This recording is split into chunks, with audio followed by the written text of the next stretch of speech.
घने जंगल के बीचों बीच एक विशालकाय बरगद का पेड़ खड़ा था। इस पेड़ की शाखाओं पर दिन भर कई प्रकार के पक्षियों का चहचहाना सुनाई देता था। जंगल के तमाम पक्षी इस बरगद पर विश्राम करने आते थे और कुछ ने तो इसे अपना स्थायी निवास बना लिया था। बरगद की छांव में रहते हुए वे अपार सुख का अनुभव करते थे। जब हम किसी जगह या व्यक्ति के साथ लंबे समय तक रहते हैं तो हमें उनसे लगाव हो जाता है। यही हाल इन पक्षियों का था जिन्हें बरगद से गहरा प्रेम हो गया था। एक दिन जंगल में भयंकर सूखा पड़ गया। कई वर्षों से बारिश नहीं हुई थी और पेड़ पौधे सूखने लगे। बरगद भी पानी के अभाव में सूखने लगा और पक्षियों ने धीरे धीरे उसे छोड़ना शुरू कर दिया। अंततः जब बरगद पूरी तरह सूख गया और उसकी शाखाएं टूटकर गिरने लगीं, तो वहां रहने वाले सभी पक्षी दूसरे स्थानों पर चले गए। केवल एक बूढ़ा गिद्ध ही वहां रह गया। उसने देखा कि उसके सभी साथी पक्षी पेड़ छोड़कर चले गए हैं। कुछ पक्षियों ने उससे भी चलने को कहा, लेकिन उसने इनकार कर दिया।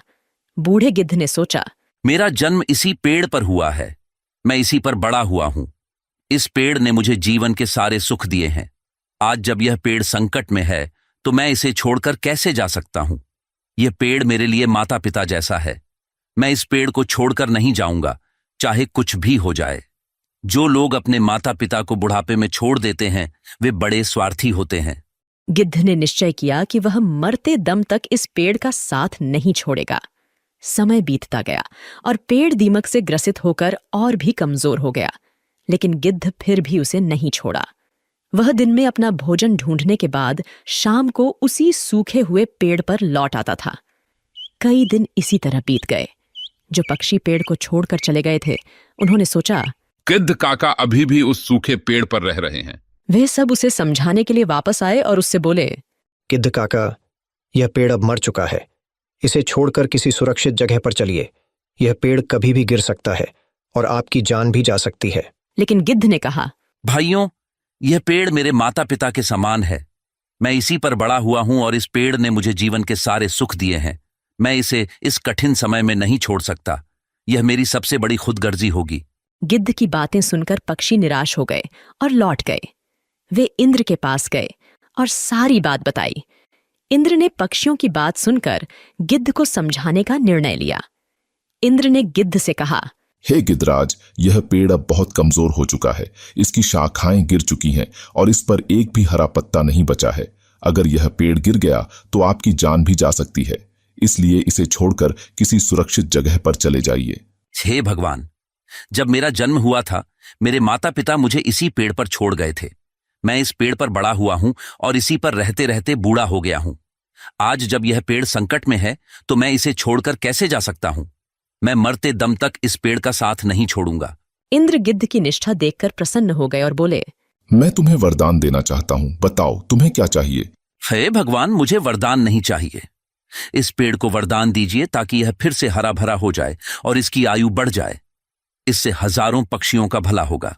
इंद्र ने गिद्ध की बात मान ली और पेड़ को फिर से हरा भरा बना दिया। पूरे जंगल में बारिश हो गई और जंगल के सभी पेड़ पौधे फिर से हरे भरे हो गए। जो जीव जंतु जंगल छोड़कर चले गए थे वे फिर से लौट आए। सभी पक्षी बरगद पर आकर चहचहाने लगे और गिद्ध काका की सेवा करने लगे। इस प्रकार गिद्ध ने अपने जीवन के आखिरी दिन सुखपूर्वक बिताए। हमें भी इस कहानी से यह सीख मिलती है कि हमें अपने अपनों का बुरे वक्त में कभी साथ नहीं छोड़ना चाहिए, विशेषकर अपने माता पिता का। वे हमारे जीवन दाता हैं और हमें पालने पोसने में उन्होंने जो कठिनाइयां सही हैं, उनका बुढ़ापे में सहारा बनना हमारा कर्तव्य है। बहुत समय पहले की बात है। समुद्र के किनारे एक छोटी सी गौरैया अपने घोंसले में रहती थी। एक दिन उसने 2 अंडे दिए। सुबह होते ही उसने सोचा, मैं जल्दी से दाना चुगने जाती हूँ, तब तक मेरे अंडे यहाँ सुरक्षित रहेंगे। किसी को नहीं पता कि मैंने 2 अंडे दिए हैं। गौरैया दाना चुगने चली गई। उसे दाना चुगने में शाम हो गई, लेकिन जब वह वापस आई तो उसने देखा, अरे, मेरे अंडे कहाँ गए? यहाँ तो कोई भी नहीं है। उसने देखा कि समुद्र हंस रहा है। गौरैया ने पूछा, समुद्र, क्या तुमने मेरे अंडे लिए हैं? तुम हंस क्यों रहे हो? मुझे सच सच बता दो, मेरे अंडे कहाँ हैं? तुमने ही मेरे अंडे चुराए हैं। मेरे अंडे वापस करो। समुद्र ने जवाब दिया, नहीं, मैंने तुम्हारे अंडे नहीं लिए। मैं क्यों तुम्हारे अंडे लूंगा? मुझे तुम्हारे अंडे चुरा कर क्या मिलेगा? मुझे नहीं पता तुम्हारे अंडे कहाँ हैं। मुझे परेशान मत करो, खुद ही ढूंढ लो अपने अंडे। समुद्र की बात सुनकर गौरैया को गुस्सा आ गया। उसने कहा, अगर तुमने मेरे अंडे वापस नहीं किए तो मैं तुम्हें पूरा सुखा दूंगी। एक माँ की ताकत को तुम नहीं जानते। माँ अपने बच्चों पर कोई आंच नहीं आने देती। समुद्र हंसते हुए बोला। तू मुझे सुखाएगी? तू गौरैया, चल ये कोशिश करके देख ले। गौरैया गुस्से में अपनी छोटी सी चोंच में समुद्र का पानी भरती और किनारे पर उड़ेल देती। पास से गुजरते हुए एक चिढ़ा ने पूछा, अरे गौरैया बहन, आज तुम दाना चुगने नहीं आई? और तुम यह क्या कर रही हो? गौरैया ने जवाब दिया, मैं समुद्र का पानी सुखाकर अपने अंडे वापस लूंगी। तुम जाओ, मुझे अपना काम करने दो। चिढ़ा ने कहा, पर गौरैया बहन, यह कार्य असंभव है। इस तरह तुम समुद्र का पानी नहीं सुखा पाओगी। गौरैया दृढ़ निश्चय के साथ अपने कार्य में लगी रही। जब वह थक जाती तो थोड़ी देर रुककर फिर से काम में जुट जाती। इस कार्य में गौरैया को कई दिन हो चुके थे। भूखी प्यासी गौरैया की तबीयत खराब होने लगी। यह देखकर सभी पक्षी चिंतित हो गए। यह गौरैया अगर इसी तरह भूखी प्यासी इस कार्य में लगी रही तो अनर्थ हो जाएगा। हमें गरुण देव के पास चलकर सहायता मांगनी चाहिए। सभी पक्षी मिलकर गरुण देव के पास गए। गरुण देव ने पूछा, क्या बात है, सब ठीक तो है? आज सभी पक्षी एक साथ मेरे पास आए हैं। पक्षियों ने बताया, गरुण देव, एक छोटी गौरैया अपनी जिद पर अड़ी है और इतने विशाल समुद्र का पानी सुखाने का प्रयास कर रही है। इसी वजह से उसका स्वास्थ्य भी गिर रहा है। कृपया उसकी मदद कीजिए। गरुण देव समुद्र तट पर गौरैया के पास गए और बोले, गौरैया, मेरी चोंच थोड़ी बड़ी है। क्या इस कार्य में मैं तुम्हारी कुछ सहायता करूं? नहीं गरुण देव, आप मेरी वजह से परेशान मत होइए। ये मेरी लड़ाई है, मैं इसे खुद लड़ूंगी। मुझे कोई मदद नहीं चाहिए। गरुण देव ने सोचा, बच्चों की वजह से यह चिड़िया किसी की नहीं सुनेगी। इसके लिए अंडों को ढूंढने से ज्यादा महत्वपूर्ण कोई कार्य नहीं है। मुझे भगवान श्री हरि के पास जाना होगा और उनसे विनती करनी होगी। गरुण देव भगवान विष्णु के पास गए और प्रार्थना की, हे नारायण, आपकी जय हो। कृपया हमारी सहायता कीजिए। एक नन्ही गौरैया समुद्र का पानी सुखाने की ठान बैठी है, जो कि संभव नहीं है। उसका स्वास्थ्य भी गिर रहा है। पक्षीराज गरुण, मैं इस गौरैया के दृढ़ निश्चय से बहुत प्रसन्न हूँ। हे समुद्र देव, आप पीछे हट जाइए और गौरैया को उसके अंडे लेने दीजिए। आज एक माँ अपने बच्चों की रक्षा के लिए कोई भी जोखिम उठाने के लिए तैयार है, इसलिए मैं गौरैया के साथ हूँ। आपको पीछे हटना होगा और गौरैया के अंडे उसे लौटाने होंगे। समुद्र ने भगवान विष्णु की आज्ञा मानी और पीछे हट गया। गौरैया ने खुशी खुशी अपने अंडे निकाल लिए। समुद्र ने कहा, गौरैया, मुझे माफ कर दो, आज तुम्हारा विश्वास जीत गया। गौरैया ने गर्व से कहा, मैंने कर दिखाया, मेरे अंडे मुझे वापस मिल गए। नारद, तुम तो हमेशा भ्रमण करते रहते हो। कोई ऐसी घटना बताओ जिससे तुम चौंक गए हो। प्रभु, मैं अभी अभी जंगल से आ रहा हूं। वहां मैंने एक अद्भुत घटना देखी। एक गाय दलदल में फंसी हुई थी और उसे बचाने वाला कोई नहीं था। तभी वहां से एक चोर गुजरा। उसने गाय को फंसा हुआ देखा, लेकिन रुका नहीं। उल्टे उसने गाय पर पैर रखकर दलदल पार किया और आगे बढ़ गया। कुछ दूर जाकर उसे एक सोने का सिक्का मिल गया। भगवान विष्णु मुस्कुराते हुए पूछे, फिर क्या हुआ नारद? थोड़ी देर बाद वहां से एक वृद्ध साधु भी गुजरा। उसने गाय को बचाने की पूरी कोशिश की। पूरे शरीर का जोर लगाने के बाद उसने गाय को बचा लिया, लेकिन जैसे ही वो आगे बढ़ा, एक गड्ढे में गिर गया और उसे चोट लग गई। प्रभु, यह किस प्रकार का न्याय है? नारद, जो हुआ वह सही हुआ। चोर की किस्मत में उस दिन खजाना लिखा था, लेकिन उसने पाप किया, इसलिए उसे सिर्फ एक ही सिक्का मिला। वहीं साधु के भाग्य में उस दिन मृत्यु लिखी थी, परंतु उसने गाय को बचाकर अपने पुण्य बढ़ा लिए और उसकी मृत्यु एक छोटी सी चोट में बदल गई। इंसान के कर्म ही उसका भाग्य तय करते हैं। अब नारद मुनि को सारा माजरा समझ आ गया था। प्रभु, अब मुझे समझ में आया। हमें हमेशा अपने जीवन में अच्छे कर्म करते रहना चाहिए। उसका फल हमें किसी न किसी रूप में अवश्य मिलता है। बिल्कुल नारद, यही जीवन का सच्चा मार्ग है। प्राचीन समय में राजा जनक की पुत्री सीता से जुड़ी अनेक कथाएं प्रसिद्ध हैं। एक ऐसी ही कथा है जिसमें एक तोते ने माता सीता को श्रीराम से वियोग का श्राप दिया, जिसके कारण गर्भावस्था के दौरान माता सीता को श्रीराम से दूर रहना पड़ा।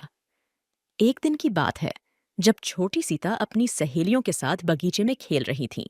बगीचे के एक पेड़ पर तोते का एक जोड़ा बैठा था और वे आपस में बातें कर रहे थे। इस युग में राम नामक एक प्रतापी राजा होंगे और उनकी अद्वितीय पत्नी सीता होंगी। श्री राम सभी राजाओं को अपने अधीन कर लेंगे और देवी सीता के साथ 11,000 वर्षों तक राज करेंगे। धन्य है श्री राम और धन्य है सीता। ये सुनकर सीता का ध्यान उस ओर गया। अपने विवाह की बात सुनकर वह उत्सुक हो गईं और उस तोते से पूरी कथा सुनने की इच्छा की। उन्होंने अपनी सहेलियों से तोते को पकड़कर लाने को कहा। सहेलियों ने तोते को पकड़कर सीता के पास लाया। सीता ने प्यार से पूछा, तुम कौन हो और कहाँ से आए हो? तुम जिस राम और सीता की बात कर रहे थे, उसकी जानकारी कैसे मिली? हम वाल्मीकि ऋषि के आश्रम के पेड़ पर रहते हैं। उन्होंने रामायण नामक एक सुंदर काव्य लिखा है और उसे अपने शिष्यों को पढ़ाते हैं। हम भी उसे सुनते हैं और इसी कारण हमें ये कथा याद हो गई है। अच्छा, तो तुम श्री राम और माता सीता के बारे में बहुत कुछ जानते होगे। हाँ, थोड़ा बहुत। मुझे और बताओ। श्री राम महर्षि विश्वामित्र के साथ अपने 3 भाइयों भरत, लक्ष्मण और शत्रुघ्न के साथ मिथिला आएंगे और भगवान शिव के धनुष को तोड़कर देवी सीता से विवाह करेंगे। श्री राम के तीनों भाइयों का विवाह भी मिथिला में होगा। तोते की बातें सीता को बहुत प्रिय लगीं। तुम्हारी बातें मुझे बहुत अच्छी लग रही हैं। श्री राम के गुणों के बारे में कुछ और बताओ। सीता की उत्सुकता देखकर मादा तोता समझ गई कि यह जनक नंदिनी सीता ही हैं। फिर भी उसने बिना इसका एहसास दिलाए कहा, श्री राम के रूप और गुणों का वर्णन जितना किया जाए कम है। वे हर प्रकार के ऐश्वर्य से युक्त हैं। जनक नंदिनी सीता धन्य है जो श्री राम के साथ हजारों वर्षों तक रहेंगी। परंतु तुम कौन हो जो यह सब सुन रही हो? जिसे तुम जनक नंदिनी सीता कहती हो, वह मैं ही हूं। श्री राम ने मेरे मन को मोह लिया है। जब वे मिथिला आकर मुझसे विवाह करेंगे, तभी मैं तुम्हें छोड़ूंगी। तुम मेरे महल में सुखपूर्वक जीवन बिताओ। हम वन में रहने वाले पक्षी हैं और स्वच्छंद विचरण पसंद करते हैं। महल में हमें सुख नहीं मिलेगा। मैं गर्भवती हूँ और अपने बच्चे को जन्म देने के बाद वापस आ जाऊंगी। पेड़ पर बैठे उसके पति तोते ने भी सीता से विनती की, हे जनक नंदिनी, उसे छोड़ दो। वह गर्भवती है और महल में नहीं रह सकती। दोनों तोते सीता से उन्हें छोड़ने की मिन्नतें करते रहे, परंतु सीता अपनी जिद पर अड़ी रहीं। तोते की पत्नी का वियोग असहनीय हो रहा था और वह क्रोधित हो गई। उसने श्राप देते हुए कहा, गर्भावस्था में मुझे तुम अपने पति से अलग कर रही हो, इसलिए मैं तुम्हें श्राप देती हूँ कि गर्भावस्था में तुम्हें भी अपने पति से अलग होना पड़ेगा। इतना कहकर मादा तोता राम राम कहकर मर गई। थोड़ी देर बाद नर तोता भी पत्नी के वियोग में मर गया। कहा जाता है कि यही तोता अगले जन्म में धोबी बना और उसके लांछन के कारण ही माता सीता को श्री राम से दूर होना पड़ा था।